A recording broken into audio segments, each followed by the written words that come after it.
네, 광주시에서 예고했던 제한급수 예고일이 50일도 채 남지 않았습니다. 하지만 지난주 금요일부터 4일간 광주 전남 지역에 단비가 내린 만큼 가뭄 해가를 기대하는 분들도 있었을 텐데요. 현 시각 동복댐 현장에 나가 있는 기후 기자 연결해서 자세한 이야기 들어보겠습니다. 기후 기자.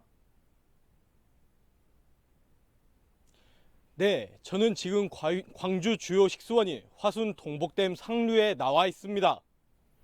네, 광주 전남에 30여 년 만에 유례 없는 가뭄이 발생했습니다. 지역민들은 지난주 금요일부터 광주 전남에 4일간 내린 단비로 가뭄 해가를 기대했을 텐데요. 실제로 동복댐 현장을 방문해 보니까 어떻습니까? 네, 지금 제가 서 있는 이곳은 메마른 풀과 물웅덩이가 보입니다.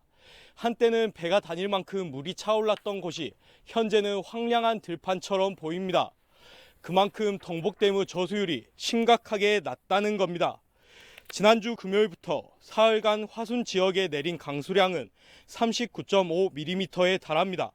하지만 보시다시피 기나긴 가뭄에는 큰 도움이 된 것처럼 보이지는 않습니다. 오늘 동복댐의 저수율은 25.9%입니다. 비가 내리기 전인 13일 저수율인 23.9%와 큰 차이가 없습니다. 오랫동안 지속해온 가뭄인 만큼 단비가 내려도 큰 도움이 되지 않다는 건데요. 특히 광주지방 기상청에 따르면 오는 3월까지 예상 강수량은 평년과 비슷하거나 적을 것으로 전망돼 여전히 상황은 잿빛처럼 보입니다. 네, 이렇게 현장을 직접 보니까 위기가 심각하다는 게 피부로 와닿는데요. 그렇다면 광주시에서 고려했던 3월 1일에 제한급수가 시행될 가능성 어느 정도로 보입니까? 지난주 금요일부터 사흘간 내린 단비로 3월 1일에 제한급수가 시행될 가능성은 낮아졌지만 여전히 위기는 존재합니다. 광주시 상수도 사업본부에 따르면 매뉴얼상 동복댐 저수율이 7%가 되면 제한급수를 시행합니다. 광주시는 비상급수 대체를 마련하는 중입니다.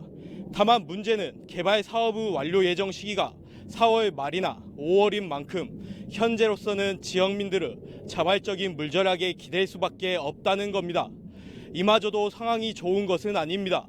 가뭄 정도와 제한급수가 대대적으로 홍보되던 지난해 12월에는 약 8%의 절감률이 나타났습니다.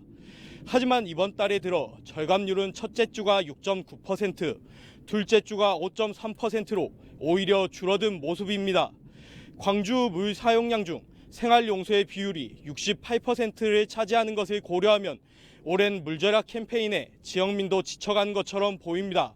시의 적극적인 물절약 실천 독려와 추가적인 대책이 시급해 보입니다. 네, 모처럼의 단비가 내렸음에도 가뭄 해결에는 큰 도움이 되지 않는 상황입니다. 특히 오랜 물절약 실천으로 지친 지역민들도 조금 더 힘을 내야 할 것 같습니다. 지금까지 현장에 나가 있는 기후 기자 연결해서 동복댐 상황 들어봤습니다. 수고했습니다.